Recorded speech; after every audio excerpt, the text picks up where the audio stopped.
alcohol siya at bakit? I think siya ay tequila. Mapapasayaw ka sa saya. But tequila makes you dance. Tequila siya. And may gusto pa ako sabihin. Sa healthy yung tequila. Agave no.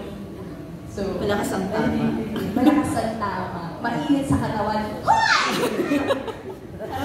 Lahat naman ang alam, mainit sa katawan. Tequila siya.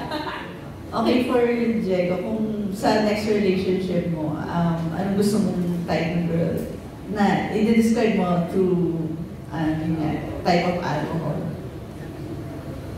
Alright, no. Yeah, okay.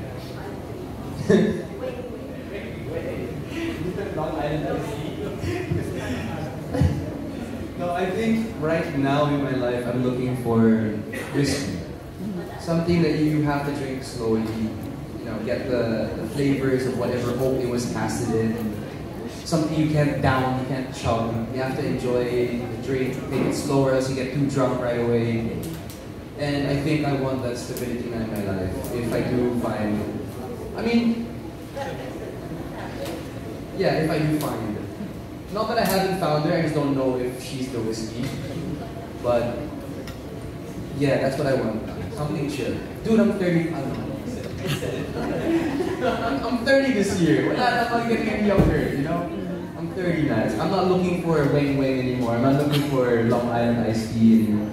Sometimes tequila is fun also, and vodka, but I think something you can sip on like whiskey would be nice. For a change, no? For my second question, meron bang chance sa inyo in real life na parang yung mangyari sa movie na parang yung gusto nyo ay ganitong type of alcohol and then later on you realize, okay pala ako sa beer? Yeah, definitely. Ako po, dati, I hated beer. As in, syempre mas bagets pa ako. Pero, well, ito, may kung tatanungin niyo ako, ang choice of alcohol ko talaga ay beer. Hindi, pero in relation, sorry.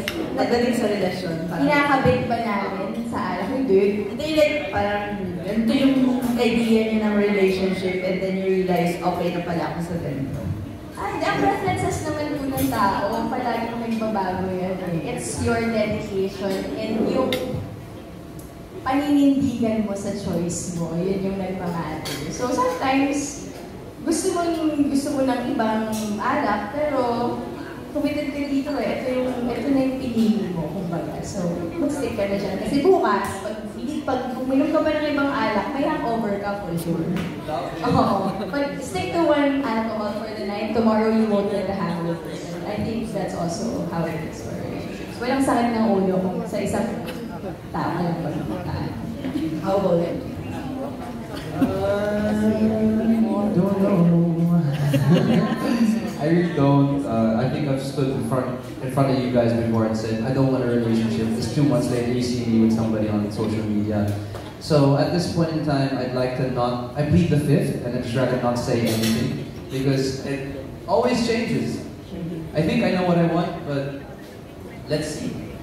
Sometimes you think this person will take you seriously. For all you know, ikaw pala yung in-between nila. Diba? It's like that. Okay, thank you. Thank you for your questions. That was Nurse Emma Julie Entertainment. Up next.